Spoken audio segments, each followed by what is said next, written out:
Alors dans cette vidéo, nous allons parler d'un sujet que vous devez sûrement attendre avec grand intérêt puisqu'il s'agit de vos enfants. Alors, lors d'une séparation, les principales victimes, ce sont eux, parce qu'ils n'ont rien demandé à personne et ils vont malheureusement subir les conséquences, les changements importants qui vont se manifester dans leur quotidien. Alors nous allons aborder deux choses essentielles. Alors, premièrement, l'annonce de la séparation. Je vais vous partager ce qui est pour moi la bonne manière de faire et vous partager mon expérience et ce que j'en ai retenu.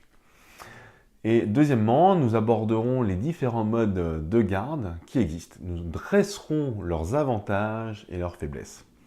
Voilà. Et je vous partagerai également mon retour d'expérience car j'ai vécu les deux types de gardes différentes à ce jour.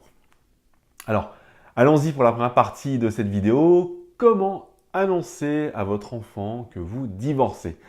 Alors, il y a deux choses primordiales que vous devez vraiment garder en tête. La première, c'est que votre enfant, surtout s'il n'a pas un âge avancé, il aura du mal à comprendre ce que vous voulez dire par séparation ou divorce. Ces mots ou concepts ne font pas partie de son monde et votre enfant ne va tout simplement pas savoir matérialiser ce que vous dites. Même si vous dites que papa et maman ne s'aiment plus, il n'y aura pas de lumière qui va s'éclairer en lui et rien ne se passera pour qu'il comprenne bien ce que vous voulez dire par là. La deuxième chose, c'est que comme tout ce qu'un enfant ne comprend pas, il va d'abord s'en désintéresser et ça va d'une manière ou d'une autre, un peu contradictoire, lui faire peur. Cela étant dit, vous ne serez pas surpris par la non-réaction de votre enfant lors de l'annonce dramatique que vous apprêtez à faire. Voilà, elle est dramatique pour vous, car vous avez pleinement conscience de ce que vous vous apprêtez à faire. Et comme vous avez de l'empathie pour votre enfant, vous vous mettez facilement à sa place, mais ce qu'il ressent en tant qu'enfant est bien différent du ressenti d'un adulte. Voilà, gardez vraiment bien ça en tête, c'est important.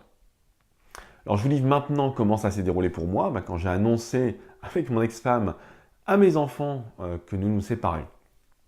Premièrement, nous avons fait l'annonce ensemble et cela me semble très important et pour plusieurs raisons. La première, c'est nous sommes deux dans l'histoire, dans la séparation et c'est à deux qu'il faut assumer ce choix devant vos enfants. Également, être à deux, ça permet d'avoir le contrôle sur la discussion qui va suivre, s'il y en a une bien sûr, et d'avoir l'équilibre des versions de l'histoire. Si vous n'êtes pas deux à le faire, un des parents aura toujours la tentation de se rendre plus blanc que l'autre dans l'histoire et peut-être même de tirer à boulet rouge sur l'autre parent. Donc nous avons réuni nos deux enfants un soir lorsque nous étions rentrés du travail. Alors ça n'a pas duré très longtemps. Ils jouaient dans leur chambre et nous leur avons demandé de venir car nous avions une chose importante à leur dire. Je précise qu'à l'époque, mes enfants avaient 2 et 5 ans. C'est petit. Nous leur avons dit simplement que nous allions divorcer et que ça voulait dire que nous ne nous aimions plus et que papa et maman n'allaient plus vivre ensemble dans la même maison. L'accent a été mis sur cette conséquence qui va exercer un changement visible et pour qu'ils comprennent facilement les choses. Voilà, cela suscite souvent des questions sur où papa va vivre, où maman va vivre, où est-ce que les enfants vont vivre, etc. Pour ma part, les enfants ont juste demandé s'ils pouvaient retourner jouer. Voilà. Clairement, je savais qu'ils n'avaient pas compris et c'est ce qui risque de vous arriver. Annoncer la séparation aux enfants est une action unique qui s'arrête pas à l'effet d'annonce. Non, ça va être un travail de fond jusqu'à l'exécution des changements. Vous devez donc continuer à parler des conséquences et les accompagner. Tout doit être factuel pour ancrer les changements pour qu'ils ne soient pas surpris quand cela se manifestera concrètement dans leur quotidien. Si vous cherchez un appartement, dites-le et faites état de vos recherches. Si vous avez une date, partagez-la et faites en sorte que vos enfants sachent quand et comment le déménagement va survenir, par exemple. C'est un conseil précieux que je vous donne. Communiquez fréquemment et demandez à vos enfants ce qu'ils ont compris. En fonction des réponses, vous pourrez corriger ce qu'ils n'ont pas compris et les accompagner en douceur.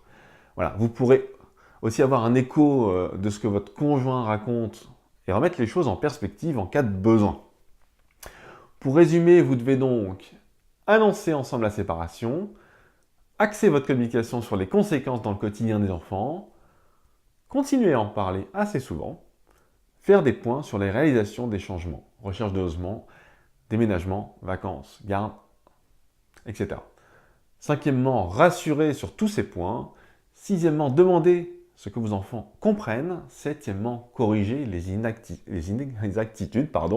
Ensuite, répondre aux interrogations. Et dernièrement, faire participer les enfants le plus possible. Voilà, vous avez pas mal d'informations sur lesquelles réfléchir sur l'annonce de votre séparation aux enfants. Faites-en bon usage. Nous allons aborder maintenant la suite logique qui concerne les différents modes de garde. Je ne vais pas débattre de ce qui est mieux pour les enfants ou pas. Les modes de garde sont ce qu'ils sont. Un palliatif pour assurer une stabilité aux enfants et rien ne sera jamais parfait, sachez-le. Alors il y a 3 grands modes de garde connus actuellement et appliqués par la plupart des JAF. La garde classique, où un des parents assure l'hébergement de l'enfant durant la semaine scolaire, et l'autre parent a le droit d'héberger son enfant un week-end sur 2 et la moitié des vacances scolaires. Ensuite, il y a la garde dite restreinte, qui est mise en place quand les parents sont tellement éloignés géographiquement qu'ils ne peuvent pas effectuer les échanges d'enfants un week-end sur 2.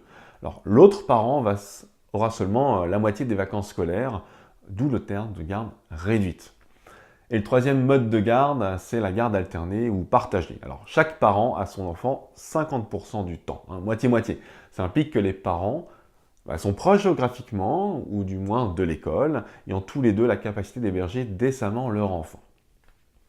Aujourd'hui, c'est ce dernier mode de garde qui a de plus en plus le vent en poupe, et c'est tant mieux pour les pères, à qui l'on accorde assez difficilement la garde classique, même s'ils s'en montrent capables, et même s'ils le demandent.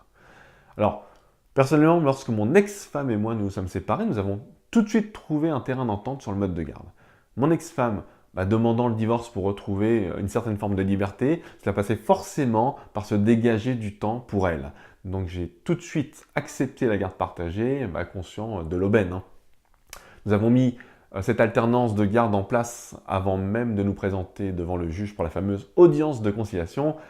Et de ce fait, nous avons montré que ça fonctionnait bien pour nous, et ce qui est un réel avantage pour que le JAF décide de continuer dans ce sens. Alors je fais une parenthèse pour vous dire que la garde partagée n'est pas imposée et que si une des parties n'en veut pas, le JAF optera pour une garde classique, très souvent accordée à la maman. C'est comme ça, il n'y a pas d'explication logique. Enfin si, mais on pourrait débattre des heures sur la question de savoir pourquoi les pères ont si peu la garde de leurs enfants, à l'avantage des mamans. Voilà, une fois la garde alternée mise en place, j'ai rapidement pu constater qu'il y a quand même des limites. La première, c'est que le rythme est assez fatigant pour les enfants, dans le sens où une semaine sur 2, les rythmes de sommeil, d'activité étaient très différents et ce changement, une semaine sur 2, n'aidait pas mes enfants à être en forme régulièrement. Ensuite, s'est ajouté à cela la différence d'éducation.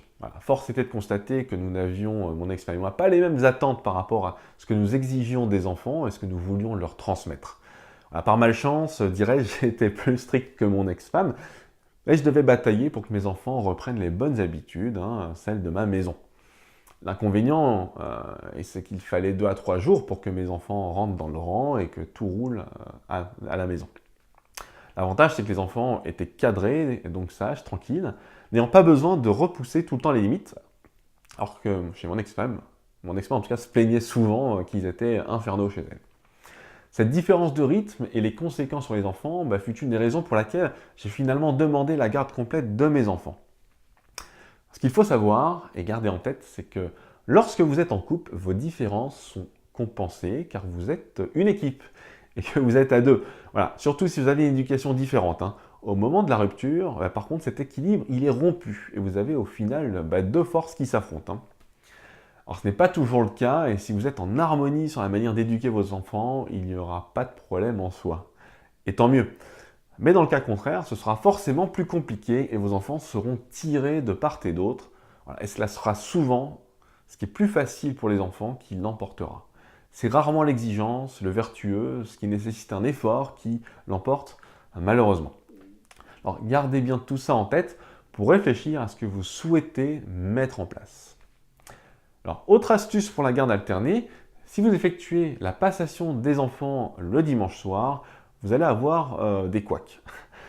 Ça peut être des retards mal pris par votre ex, mais aussi des arrêts brutaux d'activité le dimanche après-midi, car il faut partir pour accompagner vos enfants à temps, et c'est souvent super frustrant.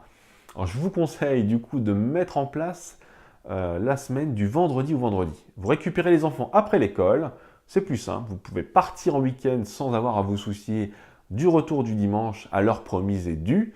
Vous pouvez profiter de votre dimanche avec vos enfants sans couper les activités également. Alors, le seul bémol, vous ne passez pas les enfants à vos domiciles, hein. C'est la dépose des enfants à l'école le vendredi matin qui fait office de passation. Il n'y a pas d'échange d'informations en tête-à-tête. Alors des fois, c'est parfois très bien aussi, hein. Mais pour pallier à ça, vous pouvez vous bloquer des moments pour discuter par téléphone ou en tête-à-tête s'il y a un besoin particulier avec votre ex. La garde alternée dans mon histoire a duré 2 années et depuis, j'ai perdu la garde de mes enfants. Quand j'ai demandé la garde pleine de mes enfants, j'avais rencontré celle qui est devenue depuis ma femme et nous avions le projet de vivre ensemble et de nous éloigner géographiquement.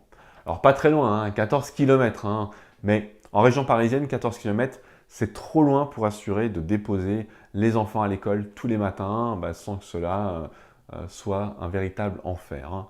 Malgré le fait que ma femme ne voulait pas les enfants à temps plein, hein, ce qu'elle assumait pleinement, je n'ai pas eu la garde de mes enfants. En fait, elle a refusé que je l'aie, hein. Chose incroyable, mais tout cela, le JAF ne peut pas l'avoir en tête, hein, il n'y a pas de preuve. J'ai donc été vu comme un élément perturbateur de l'équipe de mes enfants, alors qu'il y avait bien plus à dire en matière de déséquilibre chez mon ex-femme. Mais bon, je ne compte pas m'étendre sur mon cas personnel, ce n'est pas l'objet de cette vidéo. Le JAF m'a donc logiquement puni pour ce changement et je n'ai pas pu bénéficier du privilège d'apporter à mes enfants tout ce que j'aurais souhaité leur donner au quotidien. Alors je vous partage cette partie de mon histoire car elle vous fera réfléchir sur ce que vous voulez réellement adopter et comment vous projeter dans votre vie de demain. Et pas seulement dans 1 an, mais dans 3 ou 5. Alors réfléchissez-y et en attendant, je vous souhaite bon courage et je vous dis à bientôt.